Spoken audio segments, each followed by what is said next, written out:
Behind the veil, what follows is not an investigation, but a cooperative unfolding between myself as the tarot reader and the shaman who I work with. What comes through is not facts, but fragments felt through symbols, sensations, and intuition, along with remote viewing and soul retrieval. So we step softly into this next story. It's of a young boy by the name of Ariel. He was 10 years old, living in Montreal, and on March 12, 2018, sometime between 11 a.m. and noon, Ariel left his home on Valmont Street, heading towards a friend's place. And when he arrives, his friend isn't home. It's the kind of moment most of us remember from childhood, standing there briefly deciding what comes next. Do I go back home, or do I keep moving towards somewhere familiar? Somewhere that still holds the promise of play.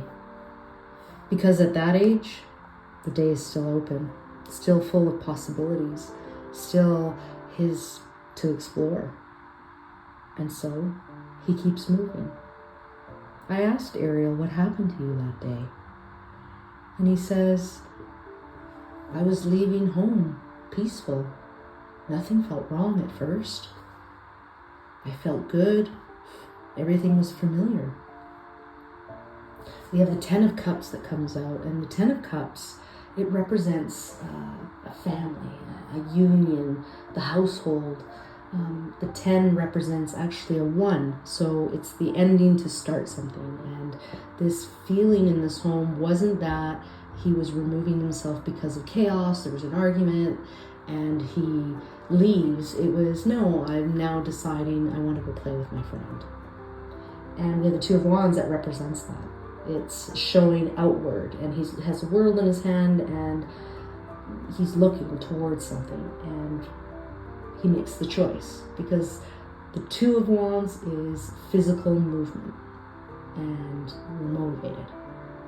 So there he goes, and we see is the 8 of Cups, and the 8 of Cups, it represents where I begin to advance again. I'm moving away from something that felt kind of empty, and that would most likely be him going to the door and his friend's not there, and so he turns around and he keeps going. He happens to take one of those cups. In the card of the 8, he takes the last cup and he moves onward. So he's got this cup in his hand and he's emotionally moving into something. And we have the Fool card, which represents the innocence. Taking a leap of faith in a new path, something that changes the course of a decision that I made, and I'm going in there innocently as a 10-year-old would. In the remote viewing, it's seen that Ariel's on a swing set, and even though it was recorded that he went to a park closer to his home, this is a different park, and Montreal is known for a lot of parks, but this park, it's more suitable for children. It has swing sets, more things to play with than just a random park by a river. So this is somewhere in between the house, his friend's house, and his place. So he ends up walking there. And there is a female presence on a bench.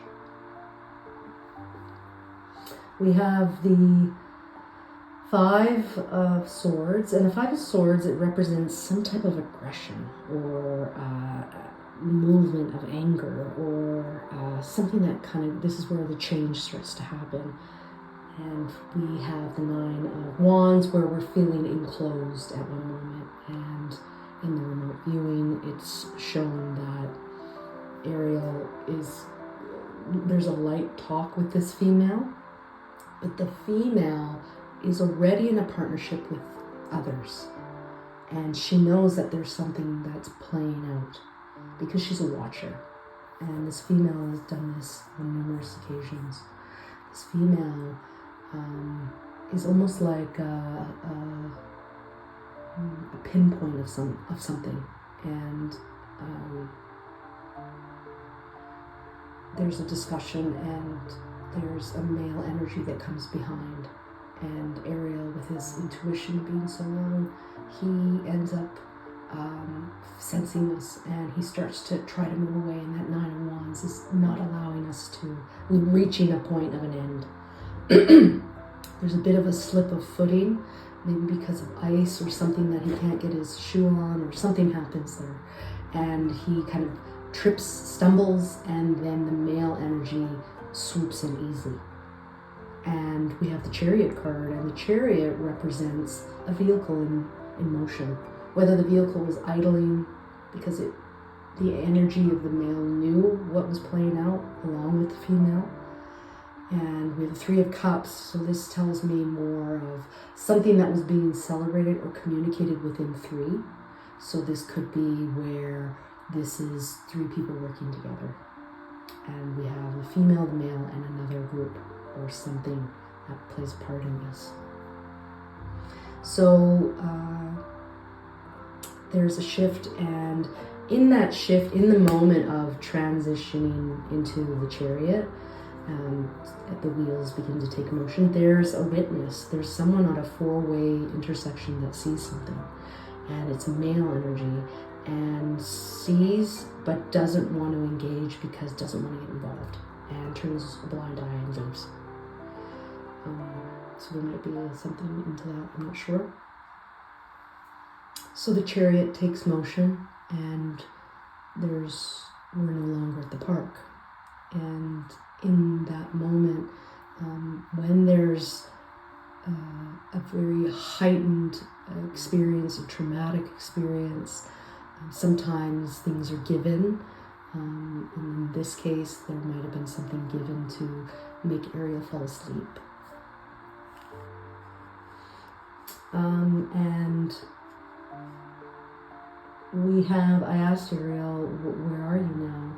And we have the Nine of Cups. We had the Eight of Cups at the top right, and now we have the Nine of Cups here, where that 8 cup that Ariel had is now on the podium behind this energy here.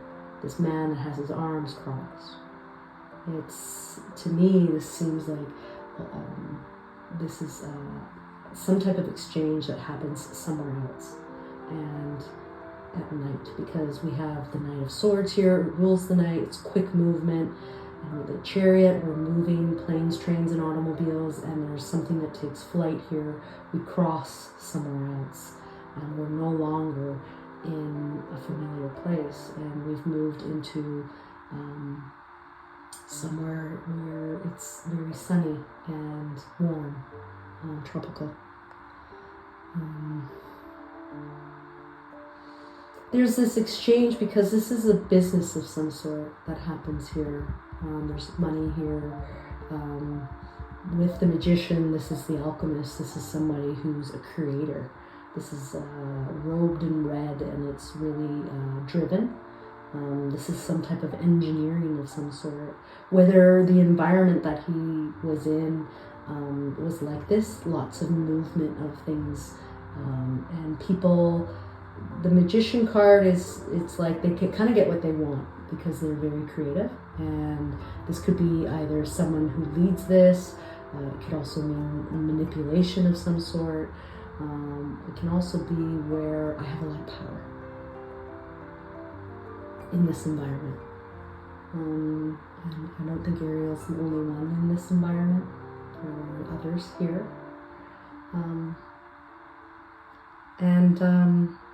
I asked Ariel, what else do you want us to know? And we have the Strength card here. And the Strength card means there needs to be this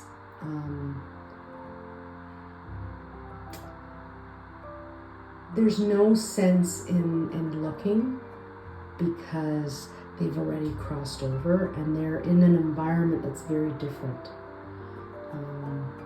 So it's going to be very difficult. But with the Star card, there is a renewal and there is a hope and there is a miracle. Not to say that they're found. It's more about something. This is a very deep webbed thing that happens. And it's there's so much involved here, and it's going to take a bit for that to keep opening up the stories of not only Ariel but others too. And that's where we start to get more information. That strength is for the family to know that you have endured a lot. And also in the remote viewing, Ariel expresses that, tell them not to worry, I'm very happy. I'm very happy where I am. And that there was a message to also support a male energy in that family, a younger male energy in the family needs to have more support, or something to do with being maybe taken care of in some way or focused in on. That was the message there from the shaman. So Ariel says,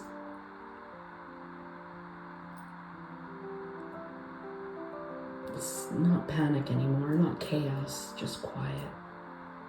Ariel actually lived, he didn't cross over right away. It was like a 5-year thing that he lived out in this new environment, or this environment that he was taken to. And then and then crossed over. He's in a better place, and he's loved and supported in where he is now, in the spirit world.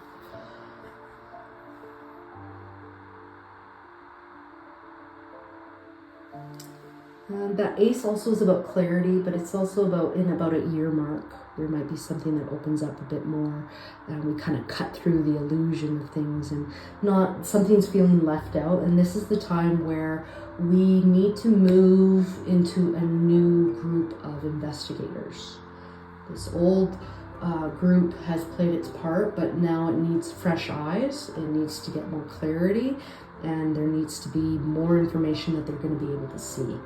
And highly recommended that they bring in the woman that was on the bench, because that woman has a lot to say. So it would be really important to get a new team on there. And also with the 5 of Pentacles, it's where we need to also be cautious of how much we're spending too.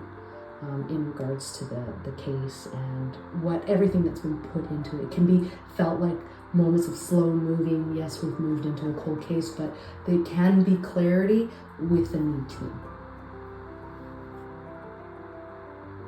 So I asked, what else do you want us to know? What's your final message? And Ariel says, it will be clear, clean, undeniable. There is a feeling of being left outside of something, but outside does not mean gone. I didn't disappear, I was moved. And what was missed still exists, waiting. Some stories don't end, they shift into places we haven't learned how to see yet. This is Ariel's whisper behind the veil.